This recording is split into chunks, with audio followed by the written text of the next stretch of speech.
no lives matter. This is a straight war, I'll be real with you. It's war, we're at war. This isn't like, they say there's no friends at war. So I respect the guy, as you said, he's done well, all that good stuff, but we're fighting. To fight? Not as of yet, I'll be honest with you. I don't want to go get my head bashed in. Sparring is sparring and we can see some sort of technicality being shown. Now, a lot of people are calling it fake. They're saying that it's set up. Jared Anderson, Lawrence Okoli, some of the best the sport's got in the heavyweight division. And he said there's no way these guys are actually going in there and sparring to the full extent. Look, you're a fighter. You've had so many camps throughout your life. Do you think Jake is almost asking them to go easy, or do you think this is proper sparring going on? The point of sparring is to learn. The point of sparring is not for them to get in there and give Jake a concussion so he can't fight. Anthony Joshua says Jake Paul's training videos are fake and make him look stronger than he really is. He believes practice fights should be tough and fair, warning that the real fight will show the truth. Even though he doubts the videos, Joshua still respects Paul as a serious opponent. Do you respect him as a boxer? Yeah, definitely. He's always wanted to be a boxer. He's got a stand-up game. I respect him as a boxer, definitely, yeah, I have to.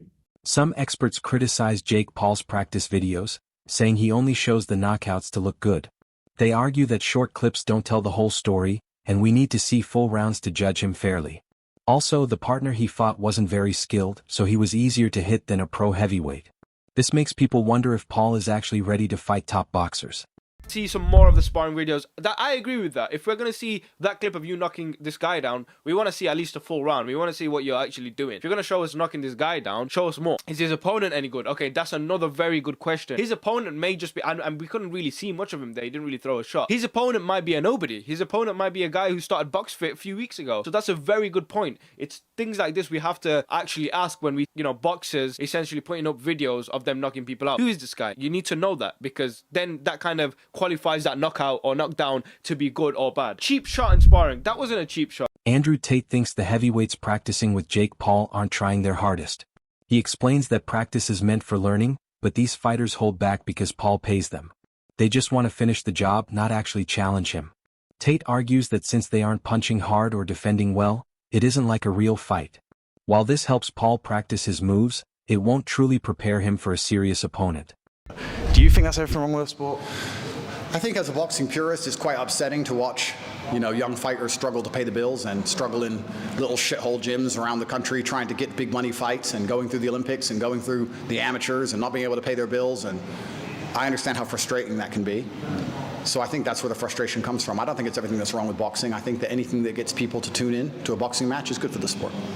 One more comment that he said was, Jake's been sparring Frank Sanchez, Jared Anderson, Lawrence Okoli, some of the best the sport's got in the heavyweight division. And he said there's no way these guys are actually going in there and sparring to the full extent. Look, you're a fighter. You've had so many camps throughout your life.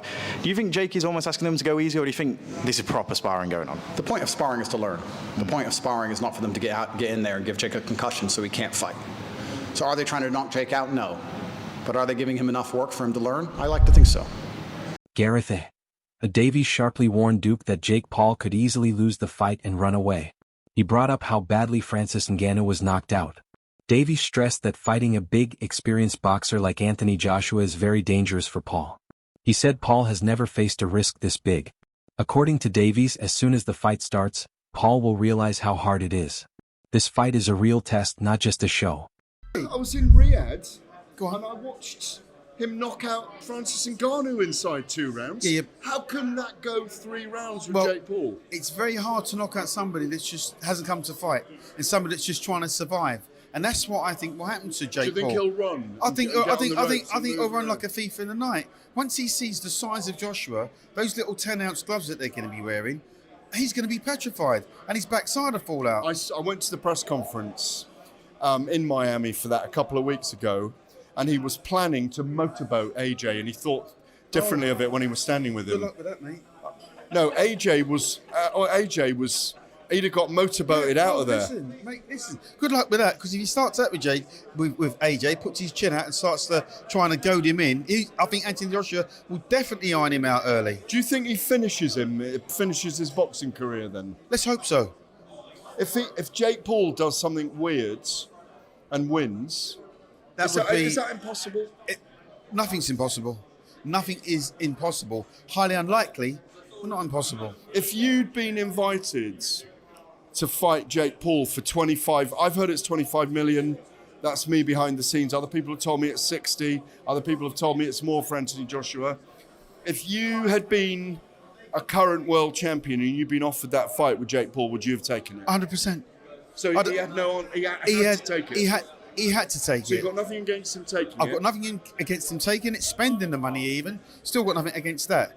My concern is for the health and safety of Jake Paul and the sport of boxing. Because boxing will be pulled into the dock if something happens to Jake. It would never have been licensed in the UK, would it? No. Jake Paul says his recent practice fights have been very tough. He even said sparring with great heavyweights has hurt his body, giving him a bloody nose. Even though Paul shows clips of knockouts, the full videos tell a different story. Experts looking at the videos noticed that some of Paul's partners acted like his punches hurt more than they did. Sometimes, after a small hit, they would move to the ropes, making it look like a bigger deal. People warn that these clips might look good, but they don't mean Paul is ready to fight someone as strong and experienced as Joshua. My nose has moved a couple millimeters to this camp. I'm not gonna lie, this sparring, the heavyweights, my nose has slight little something in there. A guy by the name of Frank Sanchez, he definitely cracked it a little bit. But yeah, man, it's bad. Wait, hold on. Look at that, dude. It's like Squidward, dog. But don't respect me for getting in there. Respect me when I beat his ass. I'm not just walking into a fight. I'm going to win. That's what's gonna shock the world. I will become the king of boxing and own the whole entire. Experts who watched Jake Paul's knockout practice videos wonder if they are real. They saw that the fighters Paul hit sometimes acted like the punches were much harder than they were. They would move to the ropes or corner easily, even from small hits. This makes Paul look very strong, but it might not be the truth about how good he is in a real fight. The partners make Paul look powerful, which is good for his videos. But experts warn that these clips don't really show if Paul is ready for a professional heavyweight fighter. Oh, I wonder what shot did it, or something like that. Like, even if you, especially if you see a replay, sometimes it happens so fast. Like, if it's a replay, usually like, oh, there's the one, or like you get a reaction when someone gets hit. You're not like, oh, I wonder if. Like, if you're questioning it, then typically the fighter gave in, or decided to kneel down, or push himself out of the ring, or wanted to get out of the fight. You can tell right away. Like, when I land a body shot on somebody, or when I got hit by a body shot, you could tell. I don't know, you guys can make your own assessment, but to me, this is a little sketchy. To me, the person he was boxing obviously pushed himself out of the ring. BJ Flores, who used to train Jake Paul, explained why Paul makes these choices. He said Paul doesn't just want to be fun to watch. He wants to prove he can fight real boxers. Before, Paul fought famous people or athletes from other sports. But now he is fighting heavier and better boxers on purpose. Flores said this shows Paul is brave and serious about becoming a real fighter, not just doing silly fights anymore. It looks like a very, very tough fight. And, to anybody in the industry, Anthony Joshua is a world champion, a gold medalist. This is a big difference from, anybody else that, Jake's fought in the past. But, he's looking for these big challenges. He wants to fight the toughest guys. And I think with Anthony Joshua, he got exactly that. I mean, Anthony Joshua is a guy I would have never dreamed in a million years Jake would have fought him in his fifth year boxing in a fight situation like this. I thought he would have given it a little more time. But, this is an extremely difficult fight. Anthony Joshua is 6'6", 245 pounds, extremely dangerous, gold medalist, world champion, and I think this is a very, very difficult fight for Jake. So I wouldn't have made this fight. No. What do you give it in terms of percentage wise? Like 60% AJ wins, 40% Jake Paul wins, or 50-50, 70-30? How do you give it? Well, you got to go up when you go off the resumes. That's what I go off of. A lot of people will say potential, like, oh, this could happen, this could happen. I only go off like who's beaten who. So if you look at it on paper, it doesn't look like Jake has any chance on paper, but I think that's probably why he wanted to make this fight. And like I said, I'm not in the camp, so I don't know all the conversations that are going on in camp Jake Paul right now. But on paper, this looks like an extremely difficult fight. And any boxing experts, that I've talked to, whether it's former fighters or whoever, they don't give Jake any chance at all. I'm not saying he doesn't have any chance. I'm not saying that at all. I'm just saying that, everybody in the know-how as far as the boxing world, they're like, Jake has zero chance to win this fight. And, it is on paper, though. It does seem like it's early. And it does, seem like it's premature, in my opinion. So what are you giving it then? A 90-10? Like AJ's had, I don't know, probably I want to say 13 or 14 or 15 world title fights. Even though Jake Paul is working hard, some critics question the people he picks to practice with. Some experts say Paul's partners are not like Anthony Joshua. They are different in how long their arms are, how they fight, and how they change their plan. For example, the video of him knocking out Greg Hardy has been called fake because Hardy was easy to hit. Experts say Paul needs practice partners who are fast, strong, and smart like Joshua. If he doesn't use the right partners, his practice may not really prepare him for the big fight.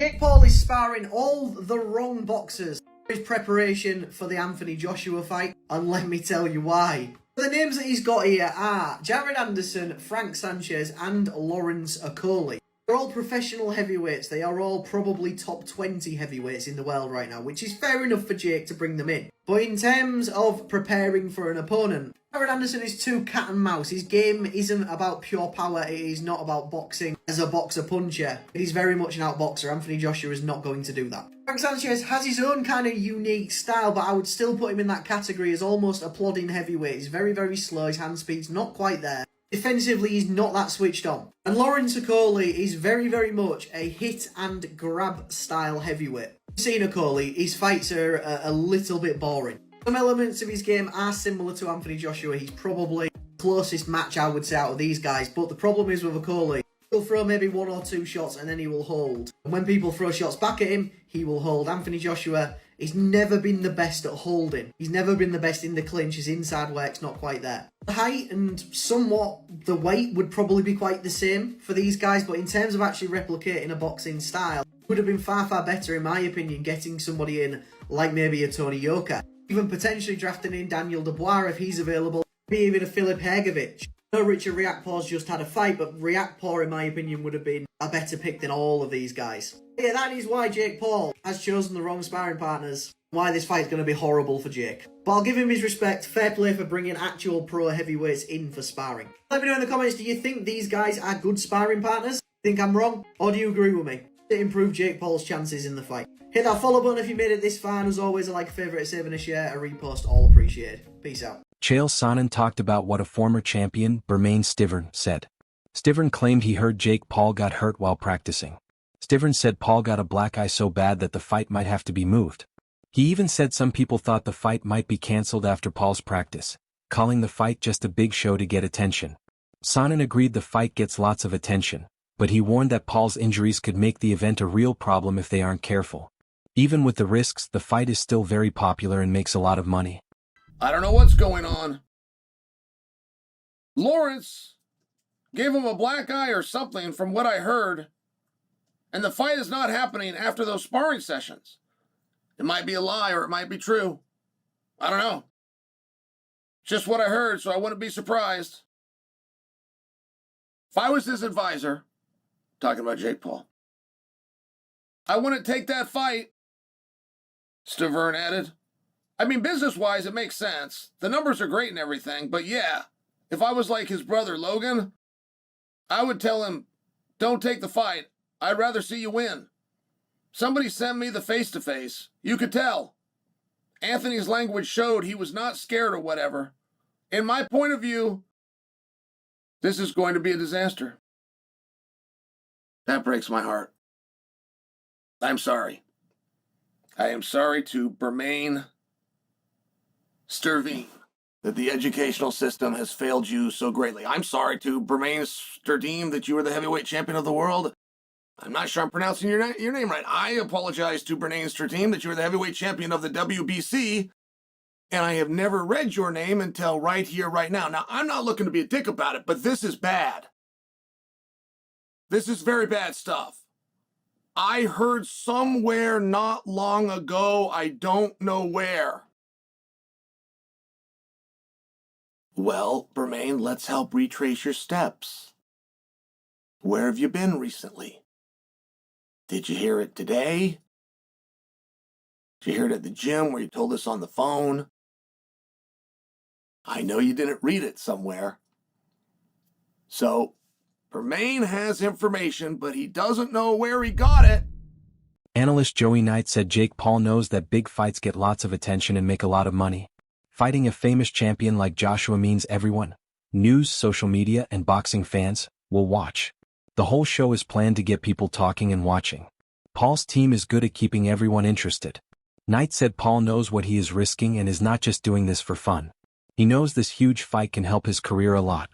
can make a lot of cash, maybe not as much as the Anthony Joshua fight, but a lot of cash, and can still have a serious chance of going on to earn even more paydays. Whereas the damage that it could do to his body could be irreversible for that opportunity to earn money in a boxing career going forward. So is this the retirement bag? Or do you actually think you can win? Because I read a study recently, and I believe it said something along the lines of men overemphasize or overcalculate their ability to fight by about 500 times. And I'm saying Jake Paul would probably need to be 500 times better to stand a chance against Anthony Joshua. And I can't get how he doesn't already know this. Surely he has sparred with heavyweights. Surely the recent sparring that he had with the likes of Shakur Stevenson and with the likes of Ray Ford, amongst others, Badu Jack, surely that would have taught you that there are levels to boxing. And if these small guys are able to show you things that you had no idea that you were vulnerable to in a boxing ring, what happens when someone who hits 4, 5, 6 times as hard as that does the exact same thing to you and lands it on your chin? The whole reason of why I know where I am in the influencer boxing scene, in the misfit scene, is because of the level that I have sparred at. I've sparred boys that have gone on to box for world titles. I've sparred with English champions, and I've sparred with loads of Southern area champions. Famous announcer Michael Buffer talked about how Jake and Logan Paul have changed boxing. He said the brothers brought many young people who use the internet to watch the sport. This makes boxing more exciting and brings attention to fights that might not have been noticed before. Buffer said that even though some old-school boxing fans don't like the Paul brothers, they bring a new kind of fun to the sport. They make sure big fights like Paul versus Joshua are talked about all over the world. Well, Jake and Logan, first of all, are fantastic athletes.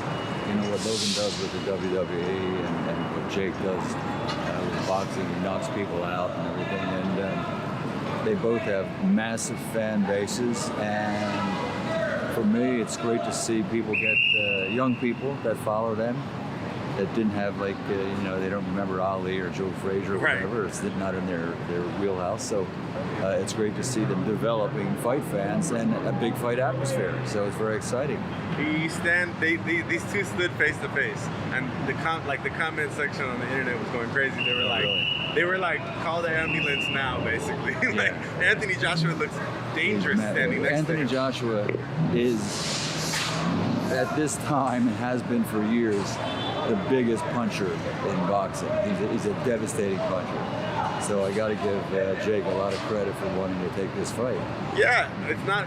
A lot of people saying it's not smart. If he somehow was able to surprise the world, what does this do for his? The word would be surprised if he shocked the world.